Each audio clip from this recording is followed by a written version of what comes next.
They say desire is the pulse of being human, invisible, electric alive.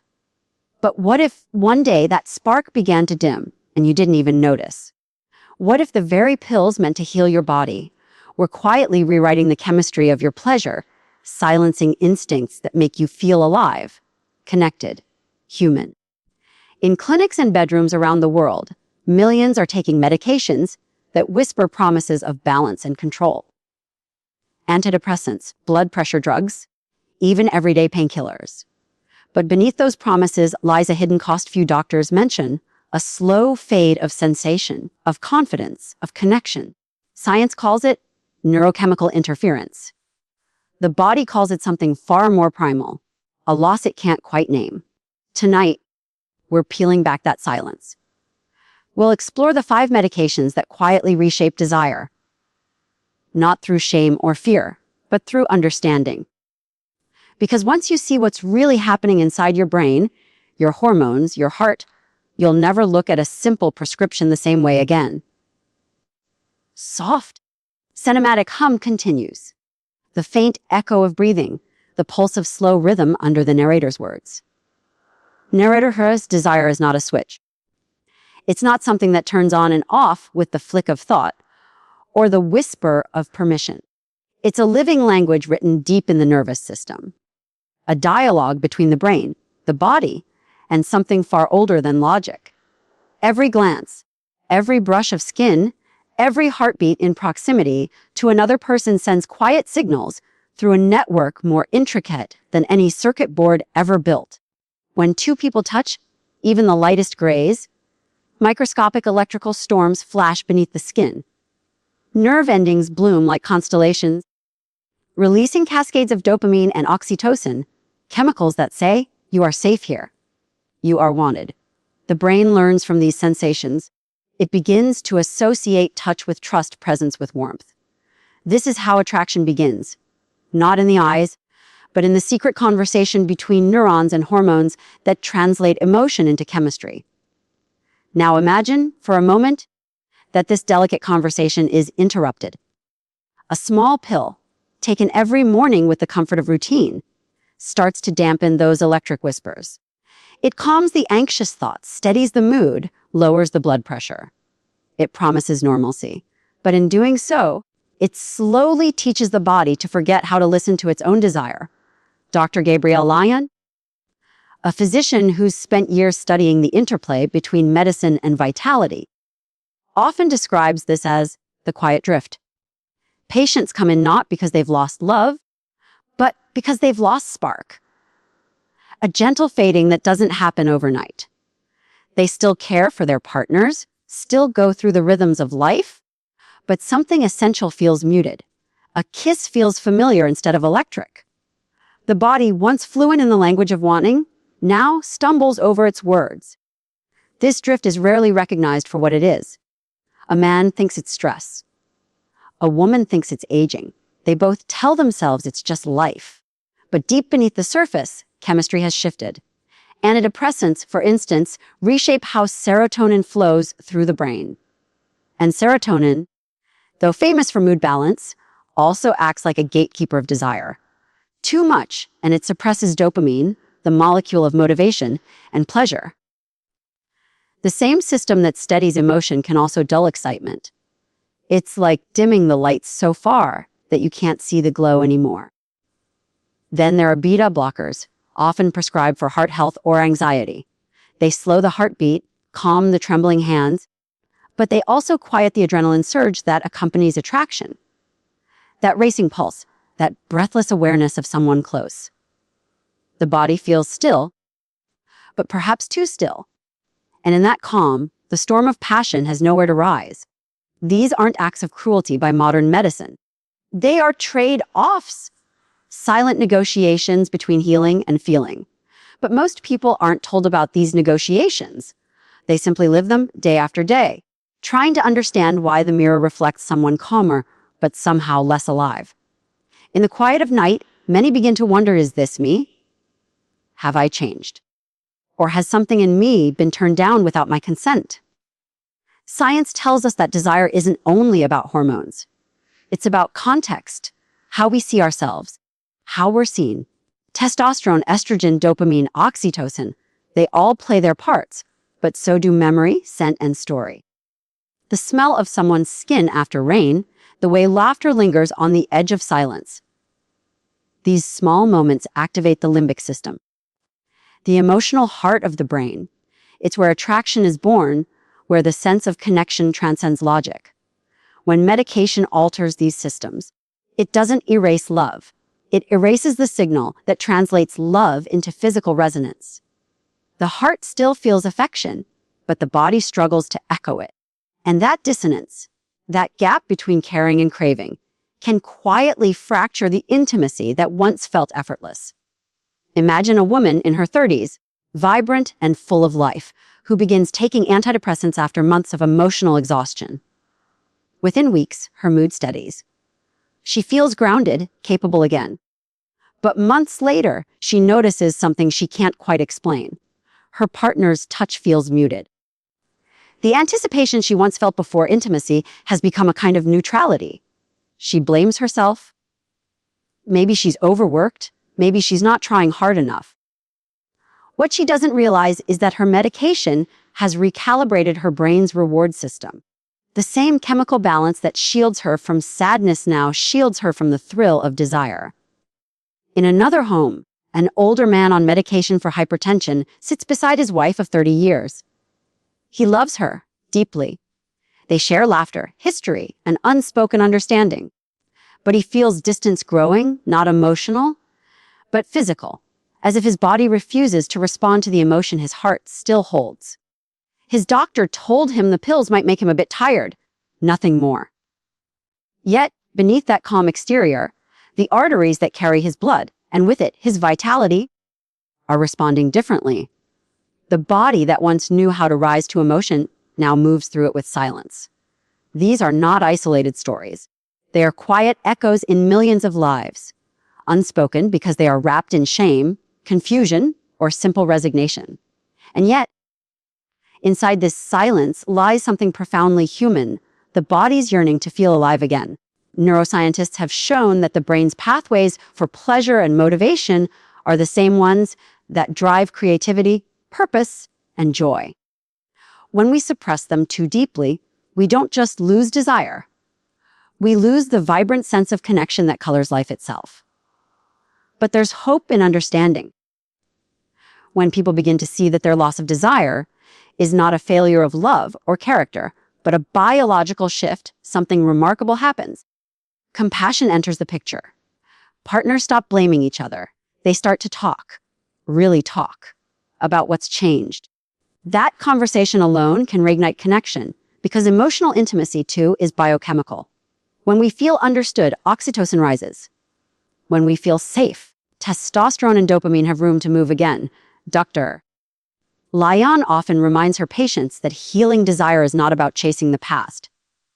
It's about reawakening the body's ability to respond to life.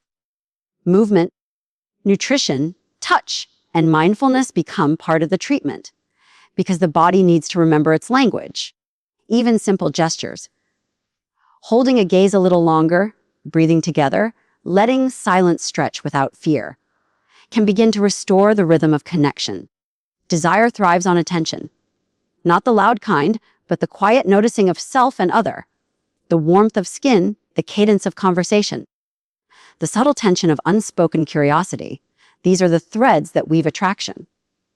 Modern medicine, for all its brilliance, sometimes forgets that we are not machines to be optimized, but living symphonies to be tuned. And the more we learn about how medications shape this symphony, the more we realize how intertwined our emotional and physical worlds truly are. Every pill that soothes anxiety or lifts sadness also touches the delicate circuits of joy and longing. Every heartbeat slowed by medicine changes the rhythm of anticipation. Every neurochemical shift ripples through our sense of self. But what if we began to approach health differently?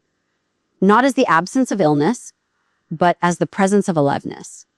What if doctors, instead of asking, "How are you feeling mentally?" also asked, "How are you connecting? How do you feel in your own body?" Because health is not complete without pleasure, not just sexual pleasure, but the pleasure of being present, curious, and emotionally awake. Desire isn't a luxury. It's a signal from the body that life still moves through us with purpose. When that signal dims, something deeper than intimacy is lost. Our sense of vitality fades. But the beauty of biology is that it can always be reawakened. Neurons can rewire, hormones can rebalance, and touch can teach the body how to feel again. So as we begin this journey through the 5 medications that quietly alter desire, we must remember, this isn't a story of loss, but of rediscovery. Each chemical that numbs the senses teaches us something profound about how fragile and extraordinary our inner world truly is. The truth is, the biology of desire isn't about lust or impulse. It's about meaning. It's the body's way of saying, I am here, I am alive, I am ready to connect. When medications dull that signal, they don't erase humanity. They simply remind us how powerful chemistry is in shaping who we are. In the coming moments, we'll look deeper, not with judgment, but with curiosity. We'll uncover how antidepressants, antihypertensives, antihistamines, and painkillers weave their quiet influence into the intimate corners of our lives. We'll meet the people who live between wellness and numbness, who found ways to reawaken what science once silenced. Because to understand desire is to understand life itself. The pulse beneath thought, the music beneath medicine, the fire that makes healing worth pursuing. As the heartbeat sound returns, steady and low, like an approaching revelation. And so we continue into the science, the stories, and the truth behind the 5 medications that soft ambient music fades back in. A slow heartbeat, faint piano notes shimmering like memory, and there's narrator. When we left off, we were standing on the edge of a mystery. That thin line where chemistry meets consciousness. It's there, in the quiet exchange between mind and body, that the story of desire continues to unfold. Because even when the spark seems gone, the truth is it never really disappears. It waits. Beneath the surface, it hums like an ember under ash, ready to awaken when the right breath touches it again. Desire has always been the body's language for connection. It doesn't exist in isolation. It blooms in response to safety, curiosity, and presence. When you look into someone's eyes and feel that subtle gravity pulling you closer, you're not just feeling attraction, you're witnessing biology and trust in perfect harmony. Your brain begins to release dopamine, the molecule of anticipation. It lights up the reward pathways, whispering that something meaningful is about to happen. At the same time, oxytocin begins to stir, the bonding hormone, the one that makes touch feel like home. This is where love becomes more than emotion. It becomes a physical state of being. Every gentle brush of fingertips, every shared laugh, every heartbeat syncing with another carries a chemical signature. When oxytocin flows freely, the world softens, fear recedes. The body learns that closeness isn't a risk, but a refuge. And when dopamine and oxytocin work together, attraction becomes trust, and trust becomes belonging. But when medication disrupts this balance, the body's dialogue becomes confused. It's not that we stop caring. It's that the emotional signals no longer translate into physical rhythm. Imagine a symphony where the violins play beautifully, but the percussion falls silent. The music still exists, but its heartbeat is gone. That's what happens when chemistry and connection drift apart. Dr. Gabrielle Lyon often speaks of this as the fracture of translation. She explains that our bodies have ancient systems designed to protect us, to prevent overstimulation, to moderate emotion, to stabilize. Medications in their wisdom often amplify these systems for good reason. But in doing so, they sometimes muffle the very signals that make us feel fully alive. And what we mistake for emotional distance is often biological silence. Yet the body is resilient. It remembers even when it forgets. Studies show that oxytocin, the same hormone released during intimacy, also surges through the bloodstream in moments of emotional connection that have nothing to do with touch. When you share a secret, when you laugh so hard you forget to breathe, when you feel seen, your brain releases it. It's a reminder that desire begins not in the body, but in the sense of being understood. That's why, for many couples who've lost their spark, the solution doesn't begin in the bedroom. It begins in conversation. When people feel emotionally safe again, their nervous system's calm. Cortisol drops, oxytocin rises, dopamine begins to flow. Suddenly, attraction, that once distant memory, returns shy at first, then alive. In truth, the body never stops wanting to connect. It just needs the right environment to remember how. And that environment is built not only through chemistry, but through presence. Through slowing down enough to notice the warmth of someone's breath, the weight of a hand resting near yours, the way silence feels when shared rather than endured. The science behind this is astonishing. The human skin, our largest organ, is covered with receptors specifically tuned for emotional touch. They're called C-tactile fibers, delicate nerve endings that respond not to pressure or temperature, but to gentle, affectionate contact. When they're activated, they send signals straight to the emotional centers of the brain, bypassing logic entirely.